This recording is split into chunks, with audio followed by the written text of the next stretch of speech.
Salut à tous, bienvenue dans The Programmatic Society, un programme qui vous propose d'entendre chaque semaine la voix de ceux qui font le marché du programmatique en français dans le son, international dans le ton. Une émission soutenue par Orange Advertising et Smile Wanted, avec pour partenaires médias CB News, Redcard et le collectif We Are Traders. Partenaire opérationnel, le MBA spécialisé Digital Marketing and Business de l'EFAP. Ce contenu est accessible également en podcast sur les principales plateformes d'écoute. Cette semaine, notre thème est le suivant. La voix, future opportunité publicitaire. Enceinte connectée, reconnaissance vocale, nombreuses sont les applications qui obéissent à l'organe de la parole. De nombreux acteurs du monde de la publicité fourbissent leurs armes pour proposer très prochainement des dispositifs publicitaires et marketing qui s'intègrent parfaitement dans cette nouvelle opportunité de valorisation des marques, la voix. Comment définir l'écosystème vocal? Quels sont les usages? Quelles sont les stratégies possibles pour les marques qui souhaitent appréhender le vocal? Le vocal est-il RGPD compatible? Pour en discuter, Sandrine Descordes de Jibe Family, Merav Grieger de Bird & Bird, Frédéric Herbin de ADN AI, Vadim Wichmann de Groupe M. Bonjour à tous, bienvenue dans The Programmatic Society. Aujourd'hui, on va évoquer un organe, à savoir la voix, qui est important pour s'exprimer, comme on va le faire dans quelques instants, mais qui est également important dans l'évolution du marché publicitaire, pas seulement programmatique, mais marché publicitaire au sens large. Et on va voir comment cette voix est une future opportunité publicitaire. Et pour commencer, Sandrine, et ensuite après ce sera à vous, Madame, Messieurs, je te pose cette première question. Comment définir l'écosystème vocal et quels sont les usages que l'on peut y trouver ? Alors, côté annonceur, en fait, c'est encore des champs de grande innovation. Donc, on a les intérêts et les nouvelles actions autour de l'innovation servicielle sur le vocal, avec tout ce qui touche au chatbot, à l'interactivité avec le client en service client. Et on a toute la partie média qui est en train d'émerger, avec l'arrivée des GAFA et de leurs nouveaux devices, où là, on est quand même assez aveugle, c'est-à-dire que les annonceurs commencent à se poser la question comment en référencement naturel on ressort dans les requêtes vocales. On sait que ça va coûter très cher à mettre en œuvre, que les règles vont changer encore et on est parti pour 2 ou 3 ans de refonte complètement de nos systèmes de référencement naturel. Donc c'est quand même des sujets qui sont très excitants parce que très innovants, mais qui vont coûter très cher parce qu'on va devoir se réadapter à tout l'écosystème imposé par les GAFA. Merci Sandrine. Frédéric, ça fait très longtemps qu'on ne s'est pas vu, mais bon, c'est une remarque personnelle. Donc, heureux de te voir pour la première fois sur The Programmatic Society. Comment tu définirais l'écosystème vocal et les usages que l'on peut y trouver? Alors, écoute, globalement, l'écosystème, il est assez neuf. C'est un écosystème qui se met en place depuis fin 2017. Et en même temps, c'est un écosystème qui va très vite, puisqu'on a des taux de pénétration qui sont extrêmement importants. On tape sur 1,7 milliard d'utilisateurs en 2020. Donc effectivement, ça va très vite. Au niveau des usages, je dirais qu'il y a plusieurs usages. Le premier usage, c'est tout ce qui va tourner autour de la maison, c'est-à-dire des applications liées au retail, des applications liées à la domotique, des applications liées au son, la météo aussi, bien évidemment. Et puis, je dirais, des usages liés au secteur automobile. Donc, dans la voiture, c'est beaucoup plus facile de parler à sa voiture. Et donc, les industriels de l'automobile se mettent énormément là-dessus. Et puis, je finis, il y a surtout aussi des cibles et des populations. C'est-à-dire qu'il y a les seniors qui n'ont pas passé le cap du digital, qui sont très intéressés par le vocal.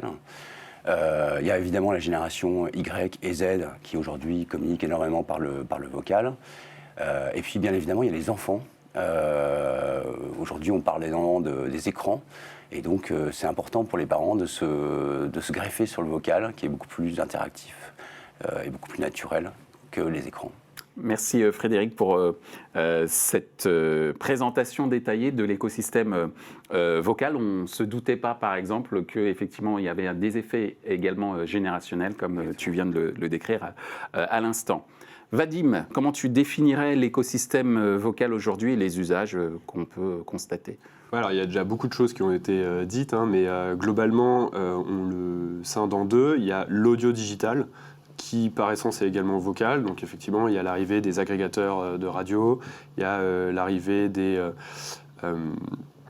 podcasts effectivement qui émergent. Aujourd'hui, c'est 9% des Français. Alors c'est encore très restreint parce qu'effectivement, on a un usage qui est très parisien, région urbaine. Bon voilà, il faut que ça arrive un petit peu dans le reste de la France. Et puis après, on a les assistants vocaux. Et les assistants vocaux, effectivement, aujourd'hui, on se parle GAFA parce qu'on se parle évidemment Google, Amazon. Cet usage des assistants vocaux, effectivement, il est très lié à la domotique, donc à l'intérieur des maisons, très lié aux voitures aussi qui intègrent Mercedes, BM, qui annoncent leur assistant. Mais aussi lié aujourd'hui principalement au mobile. 20% des requêtes mobiles aux US sont effectuées à travers le vocal. Donc c'est quand même astronomique. Ça va croître de plus en plus. Effectivement, les seniors sont très intéressés parce que c'est un usage qui va leur permettre aussi d'avoir accès à beaucoup d'informations. Et souvent, effectivement, quand on dit oui, pour l'instant, les assistants vocaux, moi, jamais de la vie, j'en mets un chez moi, ça va m'écouter, etc., etc. Alors déjà, il faut savoir qu'on a tous un mobile sur soi, qui nous écoute aussi accessoirement, et qui intègre un assistant vocal. Aujourd'hui, 20 millions de Français utilisent régulièrement ou occasionnellement les assistants vocaux. C'est 3,2 millions sur les enceintes connectées.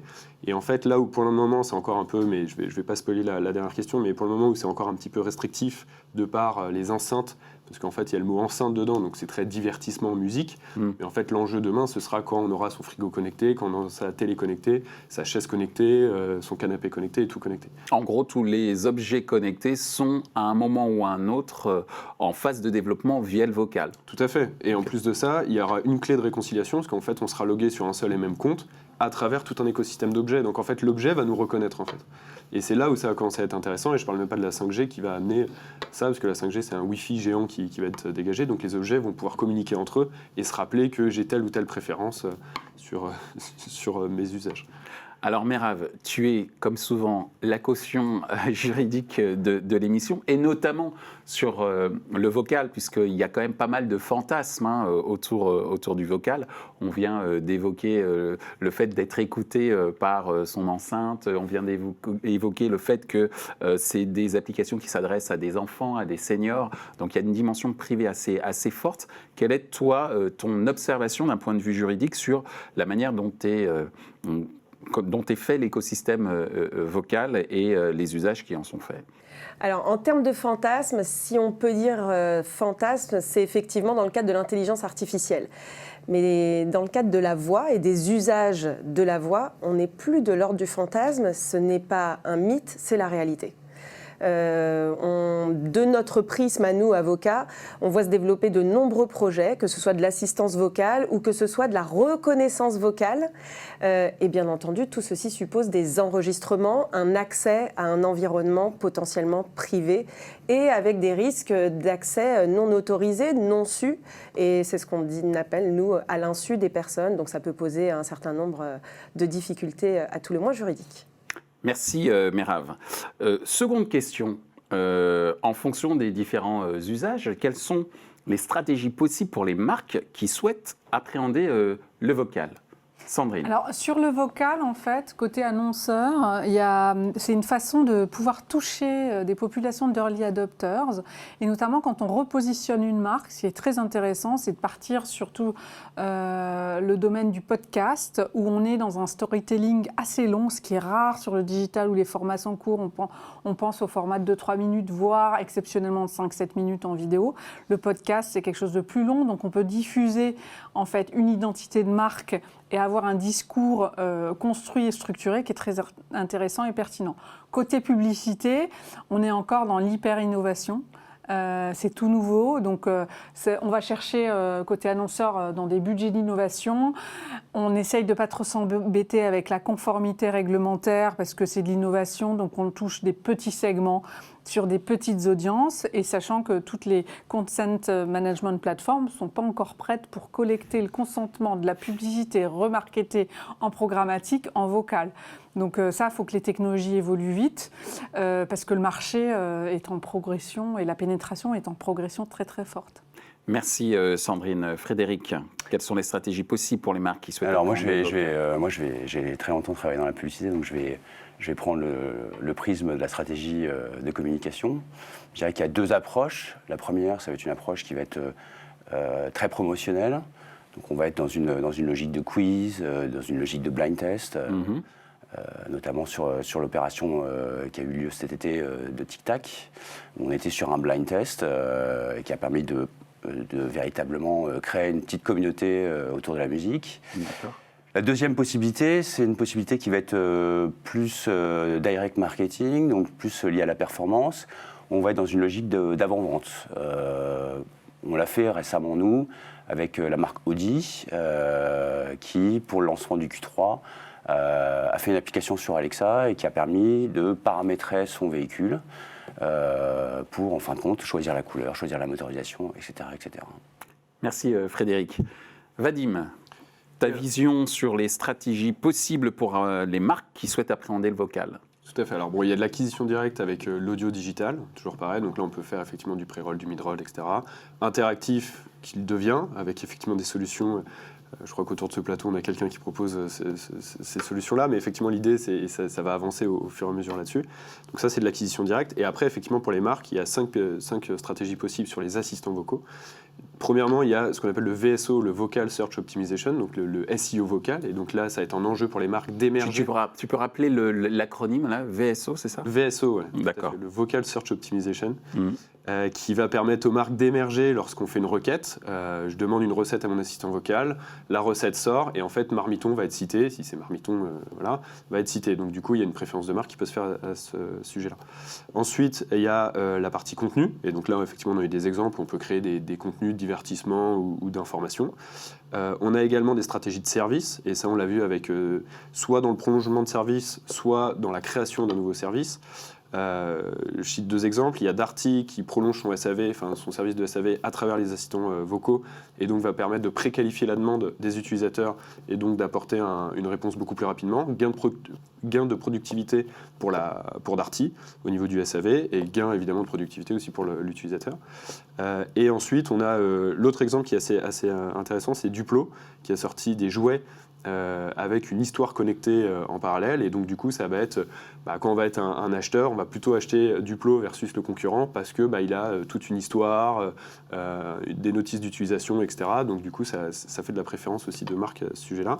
Il y a le commerce vocal où on peut émerger à travers des retailers qui, eux, sont présents. Donc si je suis une marque distribuée et qu'aujourd'hui Carrefour a fait un deal avec Google et donc du coup est disponible sur le vocal, quand on va dire « mets-moi de la lessive à mon panier », quelle lessive il prend? Là, il y a des deals, effectivement, trade à faire avec les distributeurs.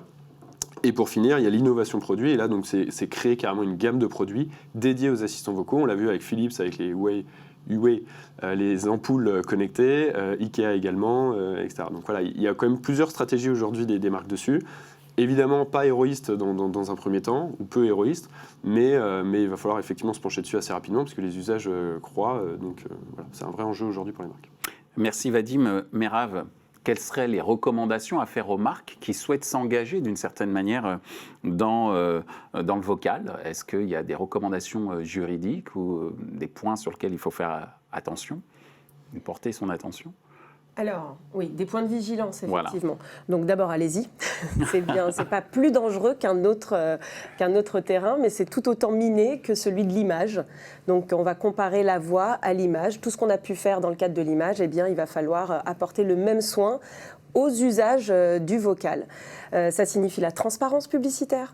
Il faut bien veiller à ce que les personnes concernées, celles qui vont être donc la target, la cible, auront conscience qu'il y aura eu un tel impact. Ça, c'est toute la partie transparence, mais aussi protection des données personnelles, parce que c'est bien parce que cette personne a utilisé tel mot-clé recette que l'on va lui proposer ou souligner une marque plutôt qu'une autre, et donc lui proposer un produit ou la faire adhérer ou aimer une marque. Et donc, on va probablement parler, là encore, de consentement. Est-ce que l'on consent à ce qu'on fasse de la publicité à notre égard au regard sur la base des informations que l'on communique vocalement. Et on voit se développer d'autres projets, je l'évoquais tout à l'heure, en termes de data émotion. C'est-à-dire qu'on va analyser par un système biométrique comme la reconnaissance faciale, donc une reconnaissance vocale, l'émotion derrière une voix. Parce que ce soit lorsqu'on parle à son GPS, je ne sais pas si ça vous arrive, moi tout à l'heure je ne trouvais pas de place, je me suis un peu fâchée après lui. Elle me disait, vous écartez du chemin, bah oui, je cherche une place.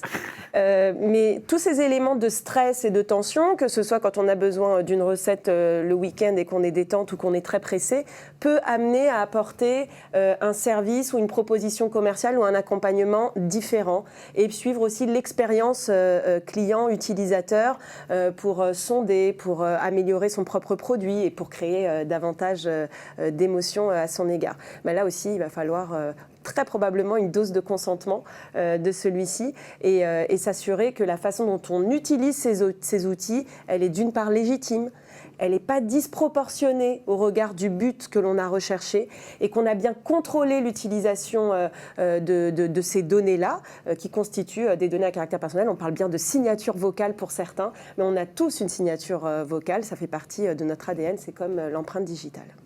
Merci Merav pour ces précisions. Alors la prochaine question t'est normalement destinée, mais je vais faire un petit test avant. Je vais d'abord demander à nos autres invités d'y répondre. Selon vous, le vocal est-il RGPD compatible? Sandrine. Alors, et ensuite, attention, il y a une notation après avec Merav qui dira si vous avez raison ou pas. Je plaisante. Alors, je vais être claire, hein. Du côté des marques, en fait, aujourd'hui, je pense qu'aucune technologie ne sont prêtes à enregistrer et à emmagasiner un consentement vocal. Après, le marché est tel et en telle croissance qu'il va y avoir, et ce qui va se passer, c'est qu'il va y avoir une guerre pour sortir, parce qu'il n'y a qu'une réponse en fait. L'assistant vocal, il donne une réponse en fonction du comportement, en fonction des différentes données. Donc il va y avoir une véritable guerre entre les acteurs puissants qui arrivent à passer des deals ou à acheter de l'espace, probablement en programmatique, et à s'appuyer sur les GAFA en fait, pour pouvoir sortir en premier lieu. Et donc, il est fort à parier que la question du consentement, je pense, arrivera en second temps, comme elle est arrivée, en fait, depuis peu avec la RGPD. Mais en fait, ça fait longtemps qu'il y a eu un Far West sur les cookies qui sont morts aujourd'hui, on est bien d'accord. Mais le Far West de 2005-2010, on faisait des choses quand même un peu dans tous les sens et tout le monde courait à la performance parce que c'était quand même une sacrée aubaine publicitaire. Donc fort à parier que peut-être sur le vocal, ça va être pareil, voire pire, parce que c'est quand même assez intrusif, hein, les idées de device. Alors si je peux me permettre, je mets 20 sur 20. 20 sur 20, mais quand même, alors sur on va ramer, hein. Quand il y aura du volume, on ramera pour récupérer le retard. Il y a aussi des bonnes fées juridiques, des magiciens, des magiciennes. Non, en réalité, ce consentement, vous l'avez très très bien caractérisé, et c'est bien là le cadre légal, mais on a des solutions juridiques. Le consentement, il ne doit pas être récupéré en temps réel au moment où on va envoyer la publicité. Il peut se faire de manière expresse, transparente, claire, bien informée, en amont, au moment de l'utilisation de l'outil.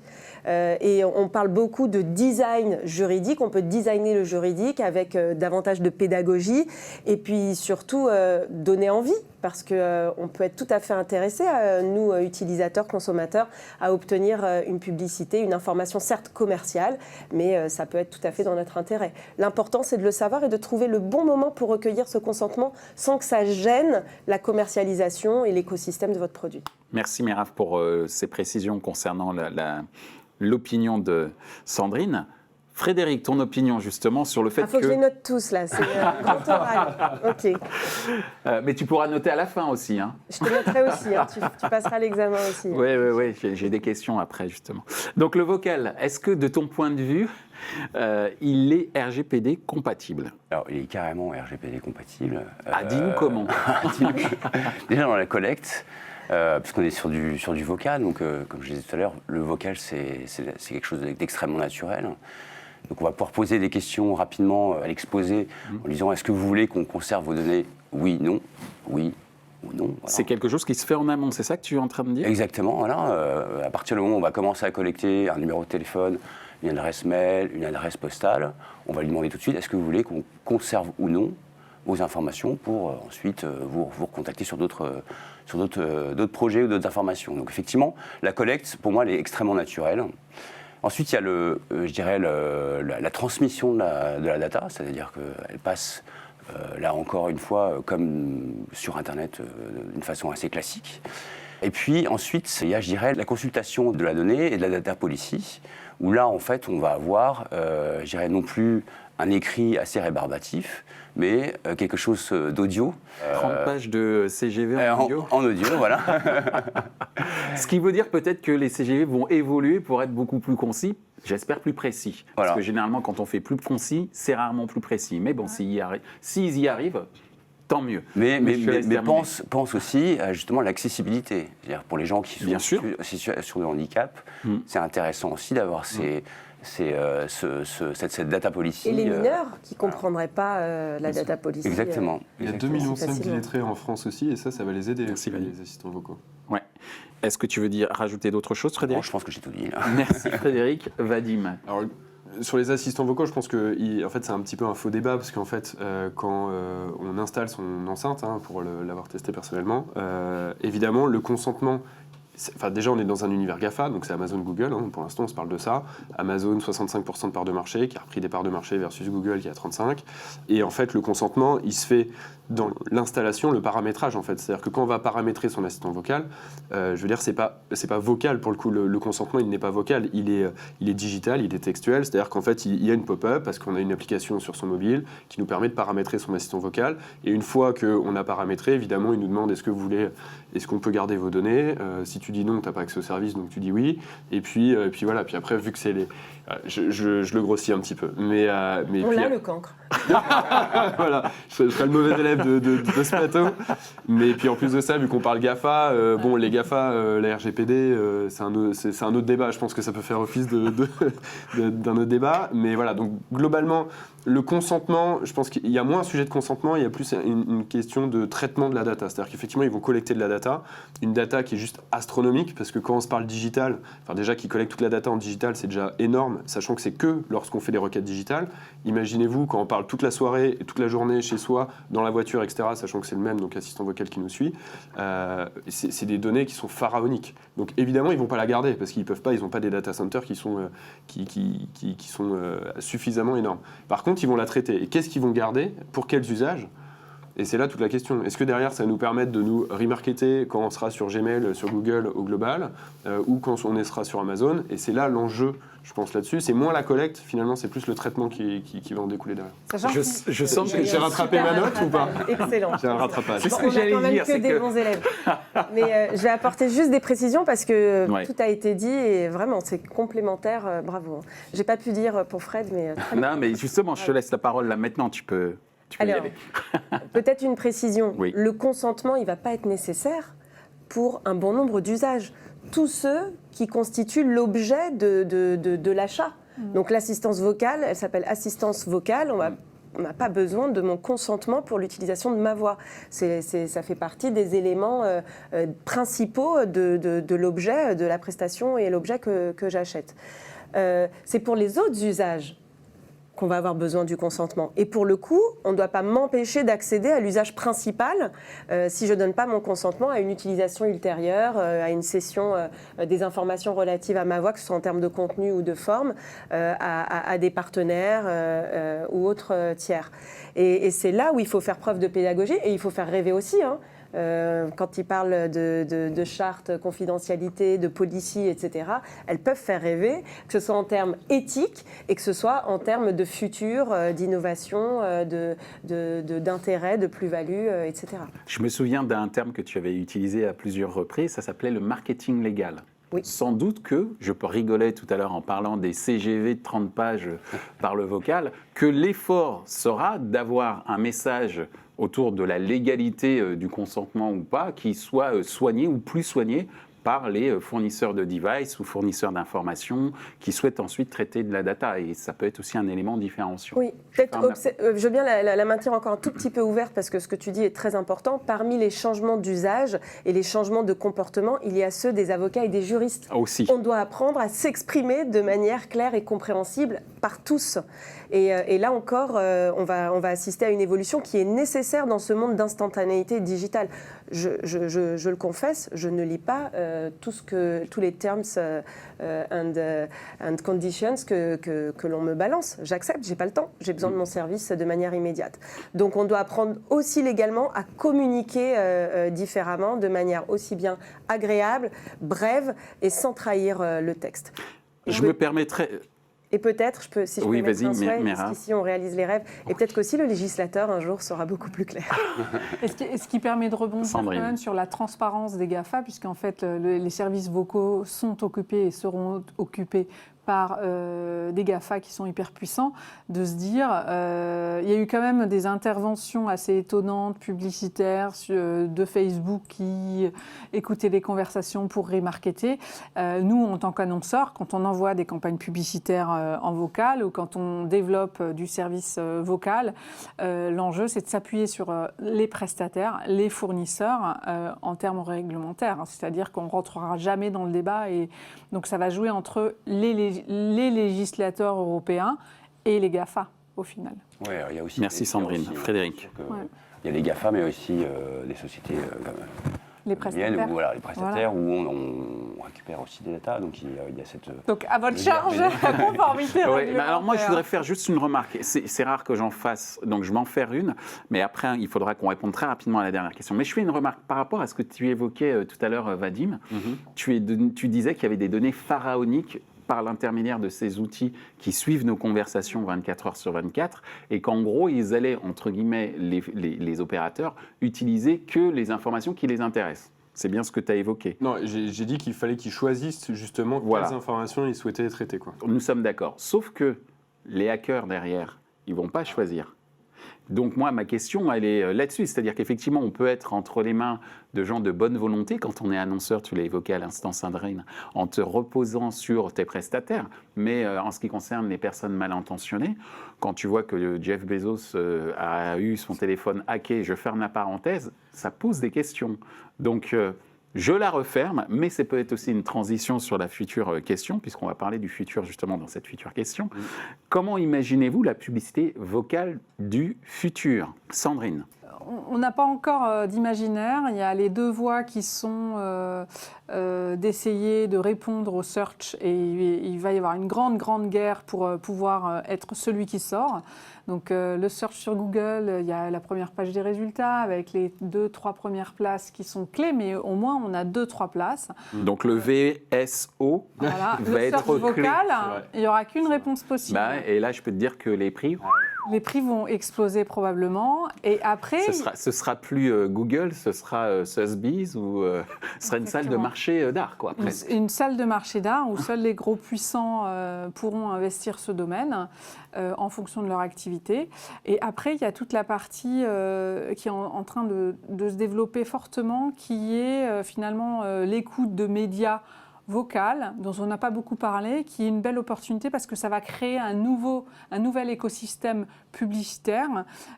Donc là, les places sont quand même très condensées dans les univers digitaux, vidéo, texte. Et là, on accède à un nouveau marché qui est l'audio. Et ça, tout le monde le dit, que ça redynamise le marché de la radio. Donc en publicité, on va étendre encore le champ des possibles publicitaires. Merci Sandrine. Frédéric. Alors moi, j'ai pas envie de parler de futur. J'ai envie de parler de présent. D'accord. C'est déjà demain, c'est ça ? C'est déjà demain. Puisque nous, aujourd'hui, on a développé 2 formats publicitaires dans lesquels on intègre cette conversation. Il y a un format display qu'on peut justement utiliser via programmatique.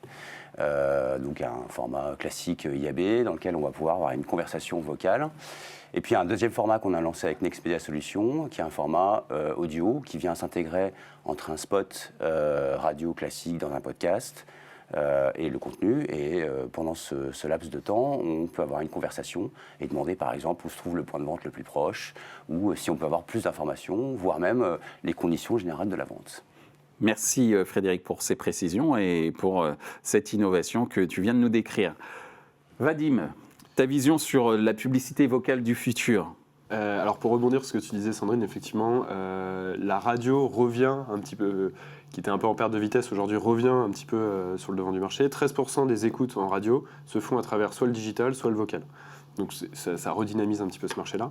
Après, effectivement, alors un peu difficile, et pour rejoindre ce que tu disais Frédéric, c'est que on est déjà un petit peu dans le futur en étant dans le présent, donc se projeter c'est encore plus compliqué. Mais alors on imagine effectivement du référencement, je pense que c'est là l'enjeu du paid là-dessus, où effectivement il n'y aura qu'une place. Alors vu qu'en même temps on peut dire 160 mots en 1 minute versus 50 à l'écrit, bon, on se dit qu'il y a peut-être possibilité plusieurs requêtes et donc une volumétrie de requêtes où on va pouvoir émerger plus que d'autres. Bon, on verra ce que ça donne. Je pense que c'est surtout le couplage du digital et du vocal qui fera sens demain. C'est-à-dire que quand on aura un frigo connecté avec un écran, ok, on pourra lui parler, il pourra nous répondre, mais sur l'écran, là, on aura de la publicité. On a du mal à imaginer du push à travers les assistants vocaux, où là, pour le coup, on le verrait vraiment de façon intrusive. Je pense qu'effectivement, il y a une question de référencement, de deals qui se font derrière, etc. Mais à travers les GAFA à proprement dit, à part à travers l'audio, effectivement, ou l'audio et le média au global. Sinon, on a du mal à imaginer effectivement de la publicité en tant que telle. Je pense que ça sera beaucoup par le référencement. L'idée, c'est effectivement d'aller chercher des audiences et quitter ces univers privés qui sont Alexa et Google Home, et d'aller directement sur des sites et de vivre cette expérience vocale directement sur les sites. Ah oui, voilà, à travers l'audio digital, ouais. Tout à fait, c'est ça. Merci Vadim, merci Frédéric. Le mot de la fin est pour toi, Merav. Ah, merci. Alors, je vais terminer en chanson. Non, je peux Très bien. Non, c'est en tout cas dans ce futur, ou si on est déjà dans le futur aujourd'hui, devra être qualitatif. L'usage du vocal dans cet écosystème devrait être qualitatif, et dans le qualitatif, il y aura nécessairement l'éthique et le juridique. Et la preuve en est aujourd'hui sur le plateau, quand on voit le niveau de maturité de mes camarades sur tout ce qui est RGPD et le juridique de manière générale, autant vous dire que le consommateur, l'utilisateur et les associations de consommateurs vous attendent aussi sur ce terrain-là. Merci Merav pour cette conclusion. Merci Vadim, merci Sandrine, merci Frédéric. Et j'espère vous revoir bientôt sur un sujet dont on parlera encore longtemps, à savoir la voix comme future opportunité publicitaire. Merci beaucoup. Merci Michel. Merci Michel. Ainsi s'achève ce débat sur la voix en tant que future opportunité publicitaire. Les points à retenir de nos échanges sont les suivants. 1. La voix représente déjà 20% des requêtes search mobile aux États-Unis. 2. Parmi les stratégies possibles de communication pour les marques figurent l'approche promotionnelle via le quiz, le blind test, le direct marketing et notamment via la vocal search optimization. 3. Le futur de la publicité s'orientera sans doute vers un couplage formats digitaux, formats vocaux. Ce contenu est accessible en podcast sur les principales plateformes d'écoute. Merci à Orange Advertising et SmileVantage pour leur soutien, ainsi qu'aux partenaires médias CB News et Redcard, ainsi que le collectif We Are Traders. Partenaire opérationnel, le MBA spécialisé Digital Marketing and Business de l'EFAP. Merci également à l'ensemble des équipes d'Atelier B pour la réalisation de ce programme. Traduction et sous-titrage par Uptown.